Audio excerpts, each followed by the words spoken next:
حضرت ابو ہریرہ رضی اللہ عنہ فرماتے ہیں آقا علیہ الصلوۃ والسلام کے وصال کے بعد اگر ابو بکر صدیق خلیفہ نہ بنتے تو اس زمین پر اللہ کی بندگی نہ ہوتی۔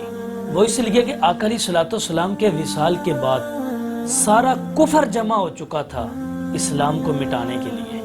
ایک تو دور کے قبائل میں سے بعض نے اسلام کو چھوڑ دیا، یہ مرتدین کا فتنہ تھا۔ دوسرا 5-6 لوگوں نے نبوت کا اعلان کر دیا جس میں مسلمہ ایک کذاب سر فہرست تھا۔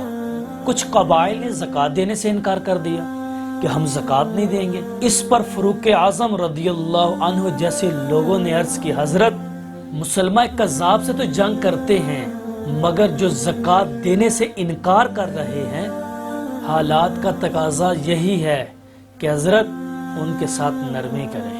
اس پر ابو بکر صدیق رضی اللہ عنہ نے فرمایا عمر تم زمانہ جاہلیت میں تو بڑے سخت تھے، بڑے مضبوط تھے، بڑے طاقتور تھے، اللہ کی قسم اگر یہ حضور کے زمانے میں اونٹ کو باندھنے کے لیے رسی بھی زکوٰۃ میں دیتے تھے، اب یہ اونٹ تو دیں مگر رسی کا انکار کریں، میں پھر بھی ان سے قتال کروں گا۔ کیا میرے ہوتے ہوئے دین میں ترمیم کر دی جائے گی؟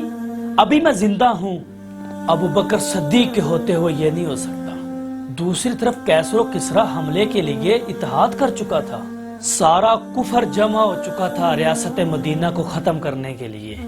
مرتدین کا فتنہ، مانع زکوٰۃ کا فتنہ، مسلمہ کذاب کا فتنہ، کیسر و کسریٰ کا اتحاد ہونا، محمد کے رب کی قسم ان فتنوں کے آگے اگر ابو بکر صدیق استقامت کے ساتھ کھڑے نہ ہوتے، ان طوفانوں کا رخ اگر ابو بکر صدیق نہ موڑتے، اگر امت کو اس وقت ابو بکر صدیق میسر نہ ہوتے، اس زمین پر اللہ کی بندگی نہ ہوتی۔ اس قدر جاندار خراج عقیدت پیش کیا حضرت ابو ہریرہ رضی اللہ عنہ نے۔